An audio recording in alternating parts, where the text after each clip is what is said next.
Chapter 2. We were brought up together. There was not quite a year difference in our ages.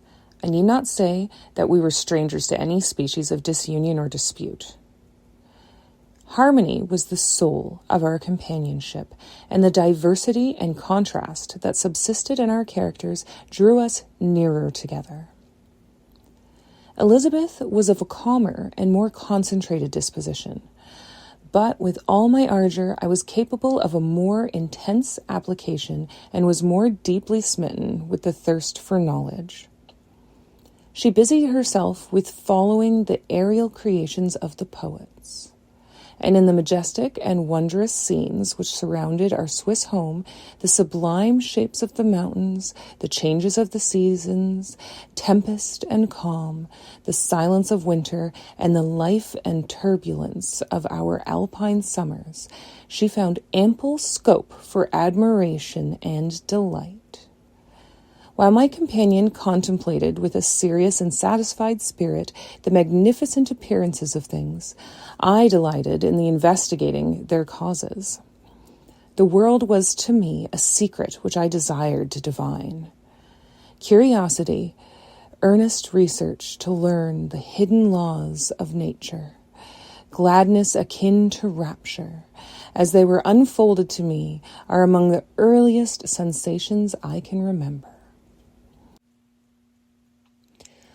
On the birth of a second son, my junior by 7 years, my parents gave up entirely their wandering life and fixed themselves in their native country. We possessed a house in Geneva and a campaign on Bellerive, the eastern shore of the lake, at the distance of rather more than a league from the city. We resided principally in the latter, and the lives of my parents were passed in considerable seclusion. It was my temper to avoid a crowd and to attach myself fervently to a few. I was indifferent, therefore, to my schoolfellows in general, but I united myself in the bonds of the closest friendship to one among them. Henry Clerval was the son of a merchant of Geneva. He was a boy of singular talent and fancy. He loved enterprise, hardship, and even danger for its own sake. It was deeply read in books of chivalry and romance. He composed heroic songs and began to write many a tale of enchantment and knightly adventure. He tried to make us act plays and to enter into masquerades in which the characters were drawn from the heroes of Roncesvalles, of the Round Table of King Arthur, and the chivalrous train who shed their blood to redeem the Holy Sepulchre from the hands of the infidels. No human being could have passed a happier childhood than myself. My parents were possessed by the very spirit of kindness and indulgence. We felt that they were not the tyrants to rule our lot according to their caprice, but the agents and creators of all the many delights which we enjoyed. When I mingled with other families, I distinctly discerned how peculiarly fortunate my lot was. When I mingled with other families, I distinctly discerned how peculiarly fortunate my lot was, and gratitude assisted the development of filial love. My temper was sometimes violent, and my passions vehement, but by some law in my temperature, they were turned not towards childish pursuits, but to an eager desire to learn, and not to learn all things indiscriminately. I confess that neither the structure of languages, nor the code of governments, nor the politics of various states possessed attractions for me. It was the secrets of heaven and earth that I desired to learn, and whether it was the outward substance of things or the inner spirit of nature and the mysterious soul of man that occupied me, still my inquiries were directed to the metaphysical, or in its highest sense, the physical secrets of the world. Meanwhile, Clerval occupied himself, so to speak, with the moral relations of things. The busy stage of life, the virtues of heroes, and the actions of men were his theme. And his hope and his dream was to become one among those whose names are recorded in story as the gallant and adventurous benefactors of our species. The saintly soul of Elizabeth shone like a shrine-dedicated lamp in our peaceful home. Her sympathy was ours, her smile, her soft voice, the sweet glance of her celestial eyes were ever there to bless and animate us. She was the living spirit of love to soften and attract. I might have become sullen in my study, wrought through the ardor of my nature, but that she was there to subdue me to semblance of her own gentleness. And Clerval, could aught ill entrench on the noble spirit of Clerval? Yet he might not have even so perfectly humane, so thoughtful in his generosity, so full of kindness and tenderness amidst his passion of adventurous exploit, had she not unfolded to him the real loveliness of beneficence, and made the doing good the end and aim of his soaring ambition.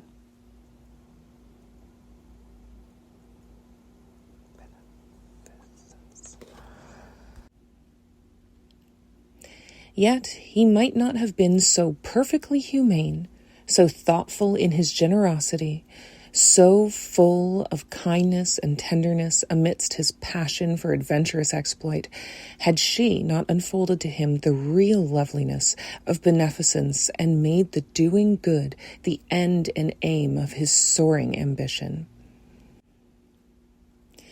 I feel exquisite pleasure in dwelling on the recollections of childhood, before misfortune had tainted my mind and changed its bright visions of extensive usefulness into gloomy and narrow reflections upon self. Besides, in drawing the picture of my early days, I also record those events which led by insensible steps to my after-tale of misery, for when I would account to myself for the birth of that passion which afterwards ruled my destiny, I find it arise, like a mountain river, from ignoble and almost forgotten sources. But swelling as it proceeded, it became the torrent which in its course has swept away all my hopes and joys. Natural philosophy is the genius that has regulated my fate. I desire, therefore, in this narration, to state those facts which led to my predilection for that science. When I was 13 years of age, we all went on a party of pleasure to the baths near Tono. The inclemency of the weather obliged us to remain a day confined to the inn. In this house I chanced to find a volume of the works of Cornelius Agrippa. I opened it with apathy. The theory which he attempts to demonstrate and the wonderful facts which he relates soon changed this feeling into enthusiasm. A new light seemed to dawn upon my mind, and bounding with joy, I communicated my discovery to my father. My father looked carelessly at the title page of my book and said, "Ah, Cornelius Agrippa, my dear Victor, do not waste your time upon this. It is sad trash." If instead of this remark my father had taken the pains to explain to me that the principles of Agrippa had been entirely exploded and that a modern system of science had been introduced which possessed much greater powers than the ancient, because the powers of the latter were chimerical, while those of the former were real and practical.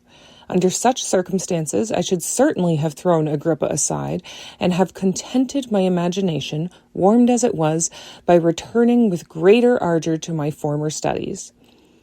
It is even possible that the train of my ideas would never have received the fatal impulse that led to my ruin. But the cursory glance my father had taken of my volume by no means assured me that he was acquainted with its contents, and I continued to read with the greatest avidity. When I returned home, my first care was to procure the whole works of this author, and afterwards of Paracelsus and Albertus Magnus. I read and studied the wild fancies of these writers with delight. They appeared to me treasures known to few besides myself. I have described myself as always having been imbued with a fervent longing to penetrate the secrets of nature. In spite of the intense labor and wonderful discoveries of modern philosophers, I always came from my studies discontented and unsatisfied. Sir Isaac Newton is said to have avowed that he felt like a child picking up shells beside the great and unexplored ocean of truth. Those of his successors in each branch of natural philosophy with whom I was acquainted appeared even to my boy's apprehensions as tyros engaged in the same pursuit. The untaught peasant beheld the elements around him and was acquainted with their practical uses. The most learned philosopher knew little more. He had partially unveiled the face of nature, but their immortal lineaments were still a wonder and a mystery. He might dissect, anatomize, and give names, but not to speak of a final cause. Causes in their secondary and tertiary grades were utterly unknown to him. I had gazed upon the fortifications and impediments that seemed to keep human beings from entering the citadel of nature, and rashly and ignorantly I had repined. But here were books, and here were men who had penetrated deeper and knew more. I took their word for all they had averred, and I became their disciple. It may appear strange that such should arise in the 18th century, but while I followed the routine of education in the schools of Geneva, I was, to a great degree, self-taught with regard to my favorite studies. My father was not scientific, and I was left to struggle with a child's blindness added to a student's thirst for knowledge. Under the guidance of my new preceptors, I entered with the greatest diligence into the search of the philosopher's stone and the elixir of life, but the latter soon obtained my undivided attention. Wealth was an inferior object, but what glory would attend the discovery if I could banish disease from the human frame and render man invulnerable to any but a violent death? Nor were these my only visions. The raising of ghosts or devils was a promise liberally accorded by my favorite authors, the fulfillment of which I most eagerly sought. And if my incantations were always unsuccessful, I attributed the failure rather to my own inexperience and mistake than to a want of skill or fidelity in my instructors. And thus, for a time, I was occupied by exploded systems, mingling, like an unadept, 1,000 contradictory theories and floundering desperately in a very slough of multifarious knowledge. Guided by an ardent imagination and childish reasoning, till an accident again changed the current of my ideas. When I was about 15 years old, we had retired to our house near Bellerive when we witnessed a most violent and terrible thunderstorm. It advanced from behind the mountains of Jura, and the thunder burst at once with frightful loudness from various quarters of the heavens. I remained, while the storm lasted, watching its progress with curiosity and delight. As I stood at the door, on a sudden I beheld a stream of fire issue from an old and beautiful oak, which stood about 20 yards from our house, and so soon as the dazzling light vanished, the oak had disappeared, and nothing remained but a blasted stump. When we visited it the next morning, we found the tree shattered in a singular manner. It was not splintered by the shock, but entirely reduced to thin ribbons of wood. I never beheld anything so utterly destroyed. Before this, I was not unacquainted with the more obvious laws of electricity. On this occasion, a man of great research in natural philosophy was with us, and excited by this catastrophe, he entered on the explanation of a theory which he had formed on the subject of electricity and galvanism, which was at once new and astonishing to me. All that he had said threw greatly into the shade Cornelius Agrippa, Albertus Magnus, and Paracelsus, the lords of my imagination, but by some fatality the overthrow of these men disinclined me to pursue my accustomed studies. It seemed to me as if nothing would or could ever be known. All that had so long engaged my attention suddenly grew despicable. By one of those caprices of the mind which we are perhaps most subject to in early youth, I at once gave up my former occupations, set down natural history and all its progeny, as I deformed in abortive creation, and entertained the greatest disdain for a would-be science which could never even step within the threshold of real knowledge. In this mood of mind, I betook myself to the mathematics and the branches of study appertaining to the science as being built upon secure foundations, and so worthy of my consideration. Thus strangely are our souls constructed, and by such slight ligaments are we bound to prosperity or ruin.